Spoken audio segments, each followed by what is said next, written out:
Well, we know the damage. We can look at it. We see it everywhere. We tried to reform welfare in the 90s, and now we're right back to where instead of people leaving welfare and allowing our poorest to get into freedom and personal responsibility, we have a president who's expanded it into the great middle class.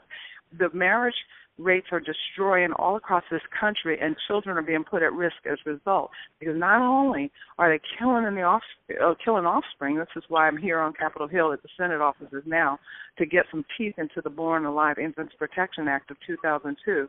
But in addition to that, they're still sexually active outside of even expanding abortion to the point that out-of-wedlock birth rates have moved in the black community from 22% to 72%, in the white community from 3% in the 60s to 30% today. We can't go on like this. And so we have to put some real energy into reducing the size and scope of government, having tremendous discussions about the damage of the welfare state, and how do we go from here? Where do we go from here to get people equipped to understand that the answer to poverty is freedom and personal responsibility, not the welfare state? Well, Star, I know you're working with pastors, too. You're a Christian woman, and you understand the central role that God has played in our country and central role he really must play in our lives. So talk a little bit about what you're doing with ministers, because I just believe that that's a critical part of restoring our country as well as the black community. It really is. Through CURE, we've developed out a three-pronged approach to dismantling the welfare state, to get the church back into charity and the government out. So what we have is not just a media program and a program here on Capitol Hill to talk to the legislators about ideas that we should look at to dismantle welfare state, but also informing the pastors. Remember that out of the 45,000 black churches in the country, 10% poll with us. They poll as conservatives. That's 3 to 6 million blacks that constantly poll with conservatives. They might not even show up at the polls, but they definitely are conservative. In fact, much attention when Barack Obama won the first go around was placed on the 96% that voted for him of the black community, and everybody was so concerned, but not asking, well, who are these 4%? 800,000 people. Who are the ones, the 20% that didn't show up in the polls, yet they were registered voters? These are the people that keep telling pollsters for the last 25 years that they are evangelical and conservative, even they're black. So what we've done is developed out a pastor program to go and find those 4,000 pastors that represent those 3 to 6 million blacks so that they will understand where public policy and Christianity converge. Well, they will understand that you can't believe one thing on Sunday morning, on Tuesday go and undermine those values in your vote.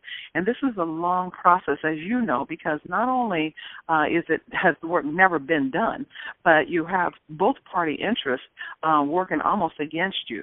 You have the Democrats who have looked at blacks as subjects since the time they got off of the slave ships, and they moved them from slavery itself to Jim Crow to the welfare state.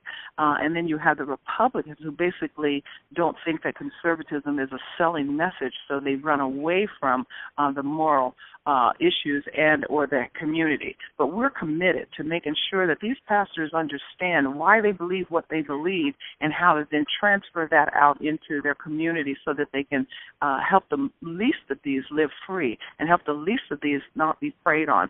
I want to tell you something that just happened to me this week, and real quickly. I was in Birmingham and Bibb County and Selma, Alabama, because we're launching a school choice program. We're trying to get school choice for some of our churches down there so that their children, so money will follow their children to the school the parent wants. And in this particular case, the church has a school that has targeted the most poor and the most at-risk in their community, but yet the parents can't afford to send their children to that school. Well, I was talking to a teacher now this is out of Selma, up in Bibb County, in the public school system. She said, you know what we're up against now? The damage of the welfare state. You know, we all know, and we've got our own stories, but she said, here's what I'm dealing with as a teacher. I get a student, and she said, this is more than one student. I get a student that gets to the point where they're really learning at 14 years old, mostly the girls. They're really starting to try. They're really learning. And then one day they walk in all beat up in the face, and I asked them what's happening. They said, my mama told me that I'm not supposed to learn. I'm supposed to bring in a baby because we need another check in the house. My mama said, I got to go get a baby, not get the book. I need to get a baby. And she told me that if I don't go get a baby, then I've got to go up under my uncle because I'm going to get a baby because we need a check.